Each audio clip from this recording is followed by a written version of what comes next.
Termasuk sunnah yang sangat agung dan termasuk sebab terbesar meraih ampunan di bulan Ramadan adalah melakukan solat tarawih. Sebagaimana dalam hadis yang diriwayatkan Al-Bukhari dan Muslim dari sahabat yang mulia Abu Hurairah radhiyallahu anhu, Rasulullah sallallahu alaihi wasallam bersabda, "Man qama Ramadana imanan wa ihtisaban, ghufira lahu ma taqaddama min dzambihi." Barang siapa yang melakukan solat tarawih di bulan Ramadan karena iman dan mengharapkan pahala, maka akan diampuni dosa-dosanya yang telah lalu. Dan solat tarawih berjamaah bagi laki-laki di masjid itu lebih afdal, meskipun boleh saja dia solat tarawih di rumah. Sedangkan bagi wanita tetap lebih afdal dilakukan di rumah sebagaimana solat wajib. Namun seorang wanita yang pergi ke masjid untuk melakukan solat tarawih maka boleh, dengan syarat dia memenuhi adab-adab sebagai seorang muslimah ketika keluar rumah. Dan Nabi SAW mengabarkan keutamaan khusus solat tarawih berjamaah bersama imam dalam hadis yang diriwayatkan At-Tirmidzi dari sahabat yang mulia Abu Dzar radhiyallahu anhu. Kata Nabi sallallahu alaihi wasallam,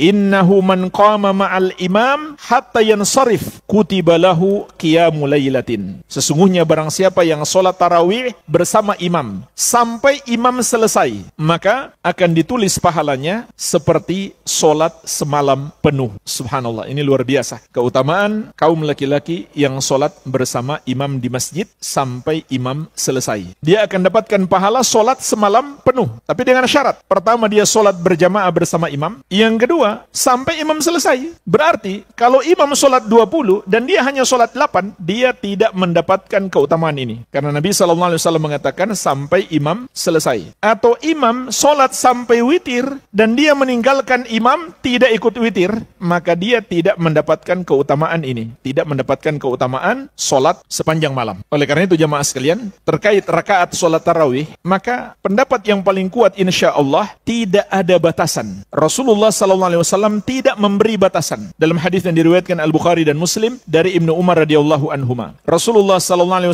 bersabda, "Salatul laili mathna mathna, fa idza khasya ahadukumus subh, shalla rak'atan wahidah tutir lahu ma qad shalla." Salat malam itu 2 rakaat salam, 2 rakaat salam. Maka apabila seorang dari kalian telah mengkhawatirkan masuknya waktu subuh, hendaklah dia tutup dengan witir 1 rakaat. Berdasarkan hadis ini, kata Syekh Ibnu Baz rahimahullah, menunjukkan bahwa solat malam itu nggak ada batasan. Karena Nabi SAW mengatakan, solat malam itu 2 rakaat salam, 2 rakaat salam. Terus seperti itu sampai mendekati subuh. Tutuplah dengan witir. Kalau sudah khawatir masuk waktu subuh, witirnya 1 saja. Ditambah lagi dengan amalan para sahabat. Telah sahih banyak riwayat dari para sahabat, mereka solat lebih dari 11 rakaat. Bahkan telah dinukil ijma' oleh sebagian ulama bahwa tidak ada batasan rakaat solat tarawih. Memang betul Nabi SAW kebanyakan solat beliau 11 rakaat, tapi beliau pernah solat 13 rakaat. Dan ingat jemaah sekalian, seharusnya kalau kita betul-betul mencontoh Nabi Muhammad SAW, jangan mencontoh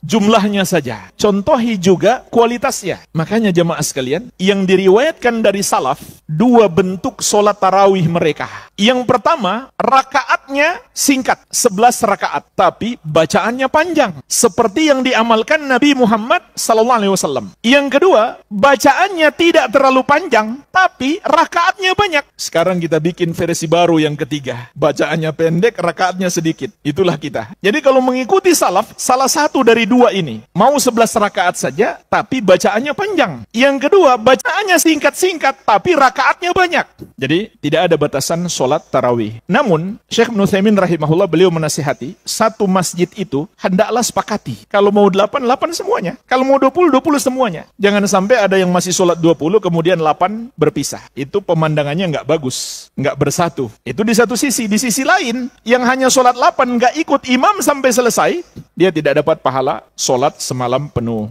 Amwa, pelopor bagian sunnah Asia Tenggara. Labbaik Allahumma labbaik, innal hamda wan ni'mata laka wal mulk